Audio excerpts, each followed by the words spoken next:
What's up, DC Nation? Welcome back to another video, and today we're checking out Joker number 2, written by James Tynion IV and drawn by Gillian March. Now, the main thing we found out last issue was that Gordon is the main character of this series, and he's now on the hunt to kill the Joker. Now, Joker, he's in Belize, he's hiding out, still killing people, but hiding out from Batman, and Gordon has been given this mission by this random woman, this mysterious woman named Cressida, and we don't know her background. We find out a little about that in this new issue, and we see Gordon actually go to Batman and his daughter, Barbara Gordon, aka Oracle right now, to talk about this, about the mission to go after the Joker. Now, one thing that they don't know, though, is that Gordon is actually been assigned to go kill the Joker. And Gordon is thinking about this in his mind, like, should he actually do this? Should he kill the Joker?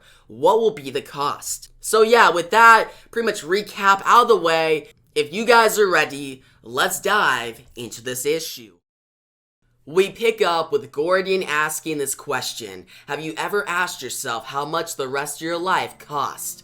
Gordon goes on to say how he remembers being in a small Gotham apartment, trying to try it all out, trying to forecast his family's future, trying to find a way to send his young daughter Barbara to college, trying to rack up enough money to afford another child, the second child being James Gordon Jr. Gordon talks about how he remembers trying to guess the size of his pension. He wondered if he stayed long enough on the job, maybe he could rack up a title like captain or commissioner. Over the years, Gordon kept reassuring his family that they would be fine, they would make it through thick and thin. But each crisis that struck the Gordon family got worse. Jim's problems with his wife, Barbara being traumatized by the Joker, being paralyzed, James Gordon Jr. becoming crazy, then dying. And guys, you remember James Gordon Jr. died in the recent Batgirl series. Now, Gordon remembers all the trauma throughout the years, but he has a chance to take down the one villain who's caused the most problems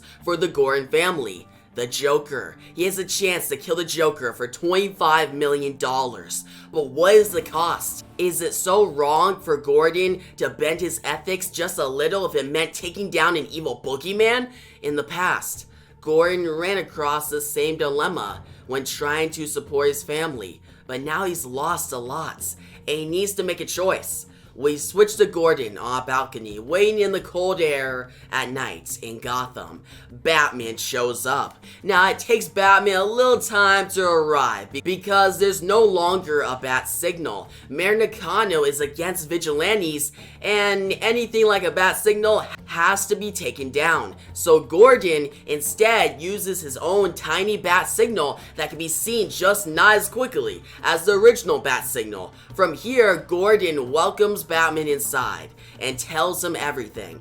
Well, almost everything. He mentions the Joker being alive in Belize. Gordon also mentions the woman Cressida and how she offered him $25 million to bring in the Joker. What Gordon doesn't mention, though, is he is going to Belize to kill the Joker. After looking through all the info, Batman asks, "You want to do this?" And Gordon responds, "Yes, I do." From here, Batman puts his trust in Gordon. Batman wants to take down the Joker himself, but Gotham is too dangerous to be left unwatched currently. Batman then asks Gordon if he needs anything else for the mission. Gordon asks for 3 things. First, for Batman to find out who hired him. What is the background of the mysterious lady, Cressida? Next, Gordon asks to have access to the Bat computer. Batman is surprised at first, but then agrees. From there, Gordon asks for one more thing: Batman's phone number. Gordon needs contact with Batman in Belize in case anything goes wrong. Now, Gordon explains how he can't shine like a bat signal when he's in Belize if he's out of pretty much Gotham, so the phone number is the best solution. Now, Batman listens to Gordon's request and then says, "I can give you everything you're asking for, but I need something in exchange. When you find him, you call me. You don't go for the capture yourself. I'll come, and I'll make sure he is apprehended safely, so we can bring him back to Gotham together. I need you to promise me that you won't go up against him alone." Gordon then sips on his coffee and responds, "That makes sense to me." Batman then says, "And that's only part of it. I'm giving you a chaperone. Oracle, are you listening?" So Oracle chimes in here and immediately points out how Gordon dodged Batman's request. He didn't promise Batman. Gordon's hiding something. Batman then looks over Gordon, and Gordon can feel the weight of Batman's eyes. Gordon has two choices: come clean and reveal that he's actually on a mission to kill the Joker, or pull one last trick up his sleeve that he's been waiting to pull for a while. Gordon says, "Are you sure you're not worried about your old man, Barbara?" Barbara Gordon, aka Oracle, and Batman are instantly shocked. The shock distracts Batman long enough to deflect from Gordon's hidden agenda. Barbara then says, "Dad, I want you to come see me at the clock tower, now." Gordon looks up at Batman saying, "Well, wish me luck." That's when we switch to Belize. The Joker is hiding out in a nice mansion that is known to hide criminals, a place where criminals can hide out and not be found. The head owner, Desmond, shows up and tells Joker that it's time to leave. Joker responds, "I thought the whole point of these little getaways was getting to unwind, get some sun and some exercise, maybe kill a few people without consequences." Desmond responds, "That is true on our property, but you, on the other hand, have decided to kill one of our wealthiest neighbors. These are not people who will be easily disappeared." Desmond then gives Joker two choices: leave now or be killed by his men. Desmond has his men point their guns at Joker. Joker then decides to go with the third option. Joker brings up the news of the Arkham Massacre. There's people coming to Belize to get him. But what Joker did is leave a trail for his enemies to follow. But Joker and Desmond will have the high ground and they can easily kill the enemy. Joker then asks Desmond for 30 of his men. Joker then asks for maid service and a tailor. "Some of us had to dress for work, Desmond. Make sure your tailor has plenty of purple and green fabric. I'm particular," Joker says with a wicked smile. We switch to Gordon arriving at the clock tower. Barbara comes outside and takes a walk with her father. They immediately go over how Gordon knows Barbara's identity. Barbara brings up the death of her brother James. "A few months ago, you told me that you're going to hold Batgirl accountable for what happened to James." Gordon then apologizes. It wasn't fair of him to act that way. He just blames himself for James's death. "You're not responsible for James dying, Dad," Barbara says. "You say that, but I can hear Joker laughing at me every night. I can hear him right now," Gordon says. Gordon and Barbara then go on to talk about how the Joker has taken so much from them. Barbara then asks Gordon, her father, why he's going on the mission to capture the Joker. He doesn't need $25 million. He doesn't need the benefits. Gordon then reveals the truth to his daughter. "Cressida didn't ask me to bring Joker back. She asked me to find him and kill him," Gordon says. Barbara is shocked at first. She's surprised Gordon didn't tell Batman. Gordon then asks Barbara not to tell either. "You're considering it, aren't you?" Barbara says. "I'm not considering it," Gordon says. They both sit down on a bench for a silent moment. "Years ago, after he shot and paralyzed me, he tried to torture you into insanity, and you still stood there and told Batman to bring him in by the book," Barbara says, getting close to her father. "And what good did that do us?" Gordon says. "Dad, I won't help you kill him," Barbara responds. "I'm going to make a deal with you. I'll only go through with it if I can convince you it's the right thing to do. If I can't, then we play this Batman's way. What do you say?" Gordon says as he looks his daughter straight in the eye.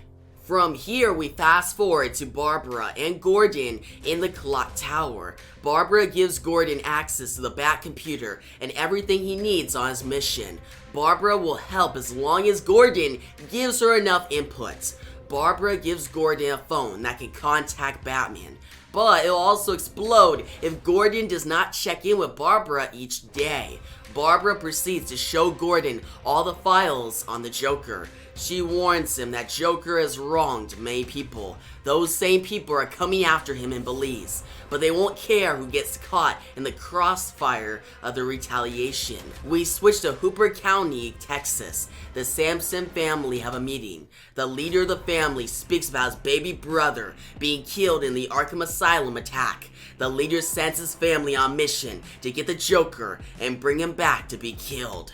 We go to Santa Prisca. A huge woman gets out of containment. She is filled with venom, and her conditioning is holding up well. The scientists ask her, "Do you know your enemy?" She responds, "Joker." We lastly go to Gotham City. Cressida walks into a room filled with shadows. She is surrounded by the Court of Owls. She puts on a mask and says, "It's time to finally teach the Joker to beware the Court of Owls." And that was Joker number 2. And guys, this is a very setup type issue. I still enjoyed it, still liked it. Now the artwork by Gillian March, I thought it was solid. It really fit the tone, just like last issue. How he draws Joker really makes Joker very creepy and menacing. Now this issue really focuses on Gordon and him trying to hide the fact that he's going to kill the Joker, and him talking with Batman and Barbara was really interesting. But the best part of that plot was Gordon talking with Barbara before they go into the clock tower, and how Barbara tries to tell him how, hey, you used to go by the book. Even when Joker shot Barbara, paralyzed her, and back in the Killing Joke, Gordon almost got pretty much pushed to insanity when he was pretty much stripped naked. And he had to look at photos of his daughter just traumatized, but he still told Batman when Batman showed up to take Joker in by the book. And Barbara tries to remind Gordon of that. And Gordon thinks about that. And he doesn't immediately be like, oh, I'm still gonna go kill the Joker. He's like, no, if I get to that point, if I can't convince you that it's a good idea, then I won't do it. Which I like. I like the writing there. I like what James Tynion did there. It's very good. Now, some other things in this issue, we got Joker who's in Belize, and he's planning to kill a bunch of people. Because not only is Gordon coming for him, but a lot of other people. And it gets me excited, guys. Joker, how he's depicted in this series is really cool. I like that it's not like we're going to the mind of the Joker, seeing his origin, or how he thinks. Instead, it's about Gordon and kind of how Joker affects other people. I like when a story's about how Joker affects more people, and we see Joker just killing people and doing a bunch of chaos, or he's cracking jokes, or he's very menacing. I like that way better than, oh, let's see the origin of the Joker, or how the Joker thinks. He's unpredictable, but let's ruin that. I don't like that. I like this version of the Joker. Now, the ending is really the best part of this issue because it really ramps up the tension and gets me very excited for what's going to be happening in the upcoming issues. Because we see some enemies of the Joker and what Gordon may have to deal with when he goes to Belize.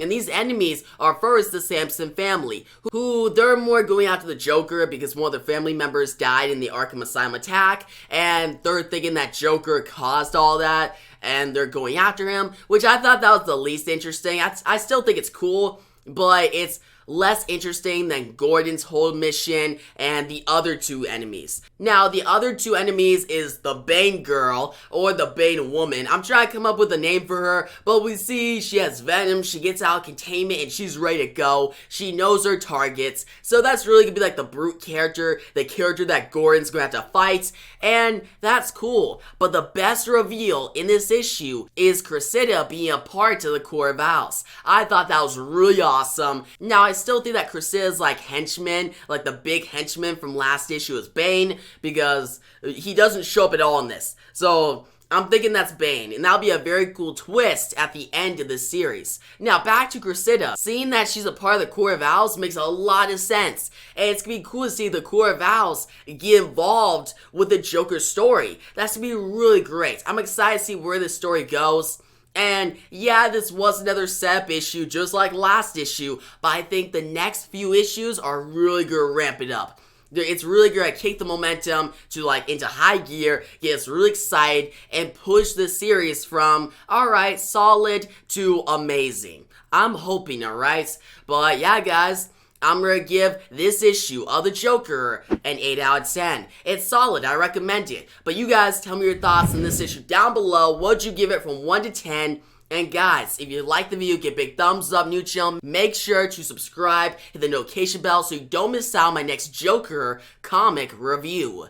And yeah, thanks for watching, and peace out.